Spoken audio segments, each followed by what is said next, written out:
Hamasya, Salam alaikum BSM Adonai Yesua Hamasya. Salam damai sejahtera di dalam nama Tuhan Yesus Kristus. Kali ini kita akan ngebahas oneness atau sabelianisme. Oke? Mari kita lihat video berikut ini.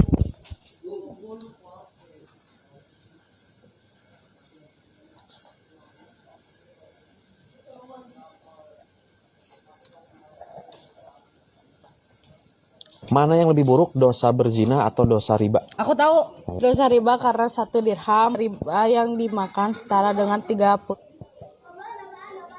Ingat, atasi itu terjadi di Danau Galilea. Dan Yesus paling banyak mengajar orang-orang percaya kala itu di Galilea sampai 200 desa.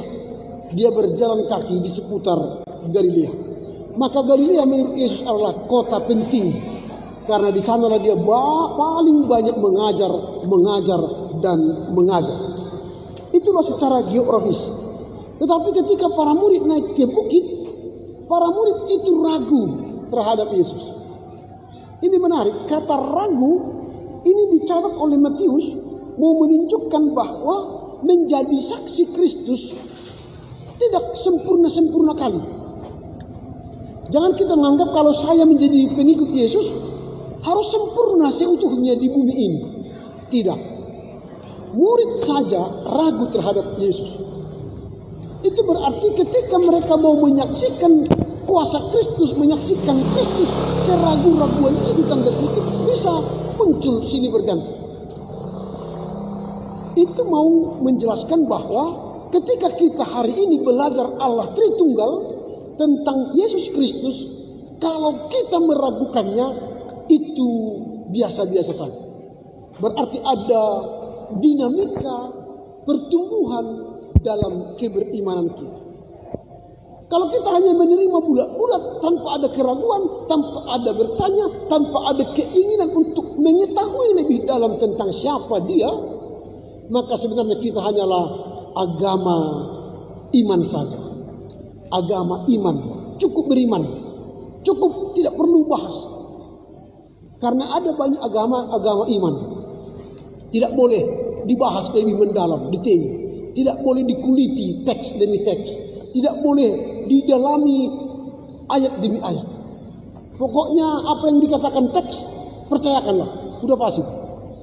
Kalau agama Kristen tidak seperti itu cara beriman kita.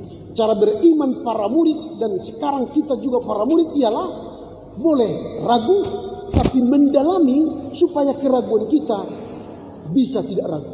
Karena kita bertemu Yesus adalah orang yang diutus Allah untuk menjadi juru selamat.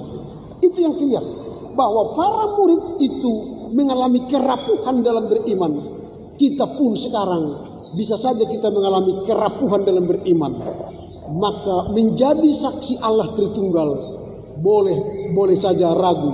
Tapi ingat, atasi keraguan dengan bertanya lebih dalam tentang siapa dia. Maka bagian yang kedua yang kita lihat supaya jangan ragu, maka lihatlah otoritas dari siapa yang dimiliki Kristus. Maka Yesus menjawab di ayat yang ke-18, kepadaku telah diberikan segala kuasa di surga dan di bumi. Berarti yang mereka ragukan siapakah Yesus terjawab di ayat 18 bahwa kepada Yesus telah diberikan kuasa otoritas ilahi surga dan bumi. Berarti kalau kita menyaksikan Kristus adalah Allah Tritunggal. Itulah dia perkataan dari pendeta ini mengatakan Kristus adalah Allah Tritunggal. Sama saja dengan mengatakan Kristus adalah Bapa, Anak, dan Roh Kudus. Itu adalah ajaran sesat dari sabelianisme atau oneness pentakostalisme. Oke? Masih ada lagi, kita lihat video yang kedua berikut ini.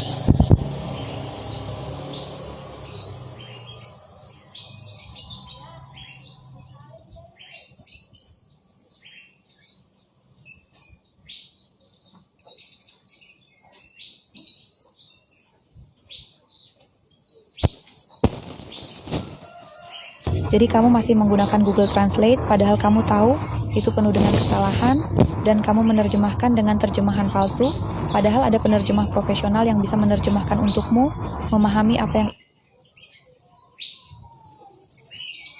pada Allah.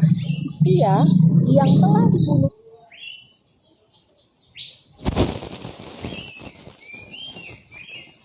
Ya, itu katanya Yesus. Nah, sekarang saya tanya dulu kepada Abing Mawar. Di dalam Islam, yang punya kuasa untuk membangkitkan manusia di akhir zaman siapa? Bukan Yesus. Enggak, saya tanya Anda, dalam Islam, membangkitkan dan memberikan hidup yang kekal kepada manusia siapa dalam Islam? Ya, dalam Islam ya. Ya, Allah Subhanahu wa taala.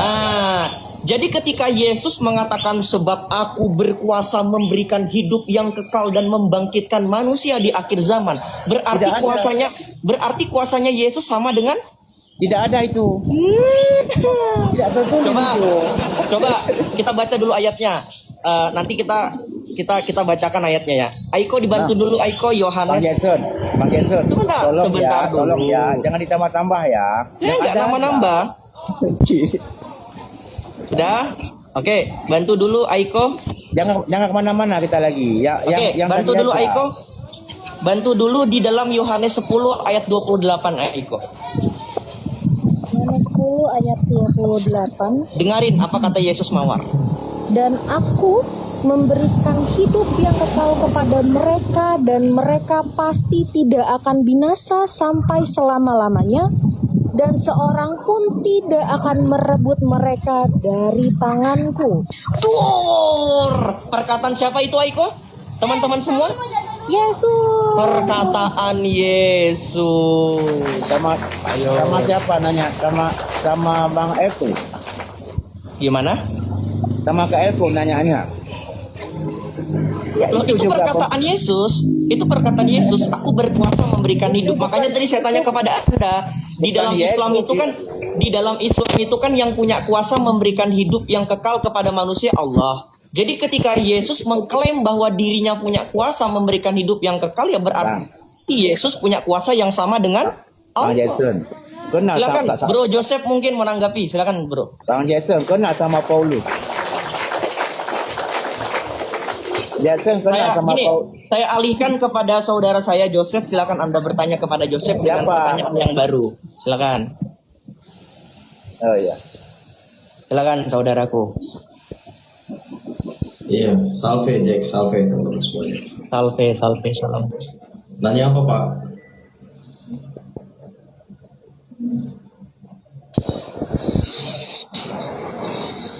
Ya silakan nanya apa Pak? Bang Jason. Ya. Oh ya, Bang Ustaz. Yang dibunuh itu siapa?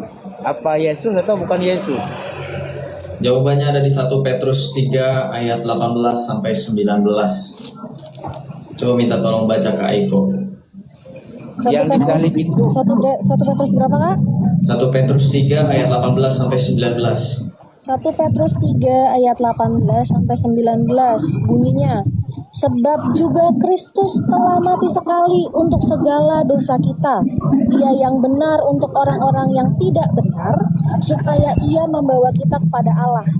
Ia yang telah dibunuh dalam keadaannya sebagai manusia, tetapi yang telah dibangkitkan menurut roh, dan di dalam roh itu juga Ia pergi memberitakan Injil kepada roh-roh yang di dalam penjara. Nah itu jelas. Yesus yang telah dibunuh, disalibkan. Terus kenapa? Berarti Yesus yang disalibkan itu Yesus ya? Iya, yang adalah firman Allah menjadi manusia. Terus Yesus itu manusia atau Tuhan? Firman Allah yang menjadi manusia. Kenapa? Firman itu kata-kata. Firman itu perkataan. Firman itu bukan kata-kata. Firman itu kalau kata-kata sekarang saya tanya. Di dalam surah An-Nisa, di dalam surah Kenapa? An-Nisa Kenapa ke situ? Kenapa ke situ, Bos? Karena di Islam firman itu bukan sekedar kata-kata. Nabi Isa pun kalimatullah dan ruhullah. Yesus atau Isa Al-Masih adalah kalimatullah dan rohullah. Itu adalah pernyataan dari Sabellianisme atau Oneness Pentakostalisme. Oke, itu adalah ajaran sesat atau ajaran bidat. Mari kita lihat penjelasan Sabellianisme berikut ini.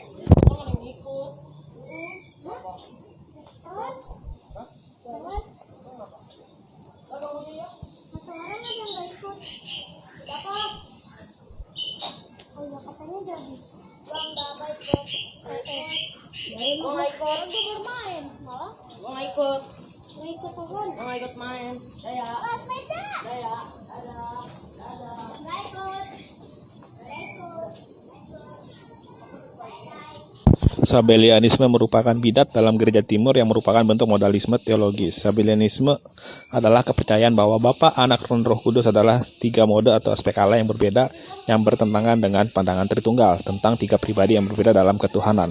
Sabellius menganggap Yesus sebagai Allah sambil menyangkal pluralitas pribadi-pribadi dalam Tuhan yang memegang kepercayaan yang mirip dengan modalistik monarki.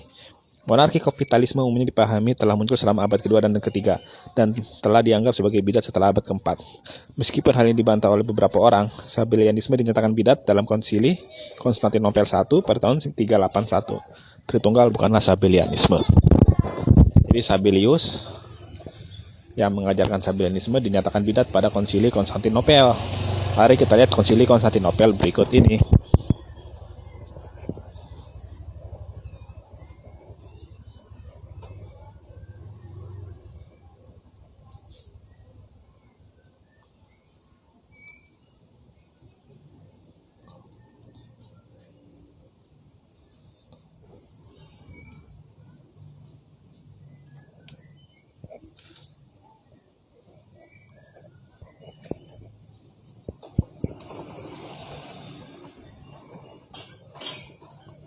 Tunggu sebentar ya. Kita lihat konsili Konstantinopel ya.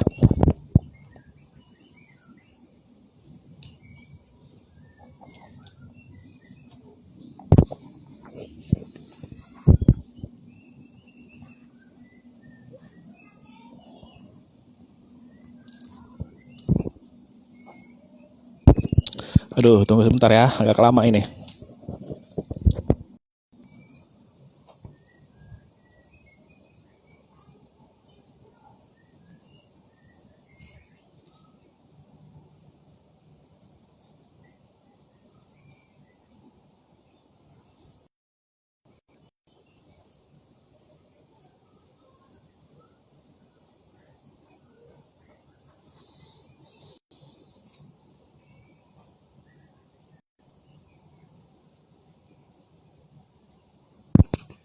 Tunggu sebentar, kita lihat konsili Konstantinopel berikut ini.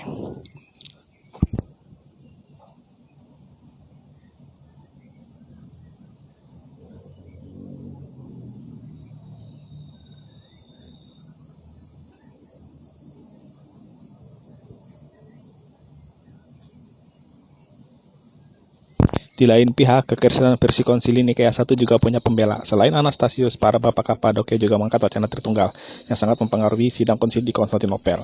Apollinaris, uskup Laodikea, pro Nikea lainnya malah menimbulkan kontroversi, mungkin karena terlampau bersemangat membantah Arianisme dan ajaran bahwa Kristus bukan Allah. Apollinaris mengajarkan bahwa keberadaan Kristus terdiri dari atas jasad insani dan akal budi ilahi dengan mendustakan keyakinan bahwa Kristus berkodrat insani sempurna, termasuk memiliki akal budi insani, sehingga akibatnya ia dituduh mencampur-adukan pribadi-pribadi Allah dan terperosok ke dalam cara-cara sesat Sabellius. Jadi Sabellius dinyatakan bidat dan sesat pada konsili Konstantinopel I. Nah, ajaran ini menghilang, ajaran Sabellianisme, ketika Sabellius mati. Muncul lagi di abad ke-19, tahun 1911, didirikan oleh Gelangfuk dan Frankewart dengan nama yang baru, yaitu nama Oneness Pentakostalisme. Mari kita lihat penjelasan Oneness Pentakostalisme berikut ini.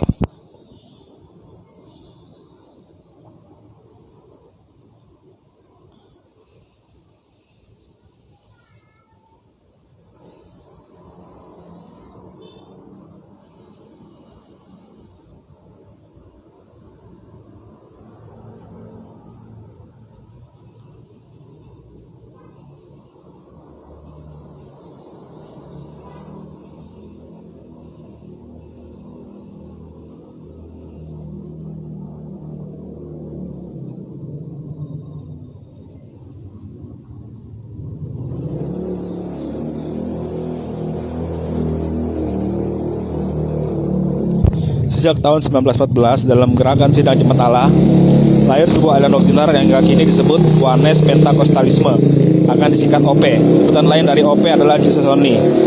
Kelahiran OP sebenarnya sudah dimulai sejak tahun 1911 oleh Grant Kluk dan Frank Ewart. Jadi tahun 1911 Grant Kluk dan Frank Ewart mendirikan ajaran dengan nama Oneness Pentakostalisme. Nama yang baru isi usang atau jubah baru isi usang, artinya namanya berganti dengan nama yang baru, yaitu nama Oneness Pentakostalisme, tapi ajarannya podoai alias sama saja dengan Sabellianisme. Oke? Terus yang benar bagaimana? Penjelasan Tritunggalnya. Penjelasan Tritunggal yang benar adalah Yesus bukan Bapa, Yesus bukan Roh Kudus. Roh Kudus bukan Bapa. Tapi Bapa, Yesus dan Roh Kudus satu substansi. Itulah dia penjelasan Tritunggal yang benar. Kalau Anda bisa menjelaskan Tritunggal dengan benar, saya jamin 1 triliun % Anda tidak akan tersesat selama-lamanya. Oke, itu saja jawaban saya dari hari ini. Jika ada pertanyaan yang ingin Anda tanyakan, silakan kirim pertanyaan Anda melalui kolom komentar. Nanti kalau ada waktu saya akan menjawab pertanyaan Anda. Salam alaikum besem Adonai Yesua Hamasya. Salam damai sejahtera di dalam nama Tuhan Yesus Kristus.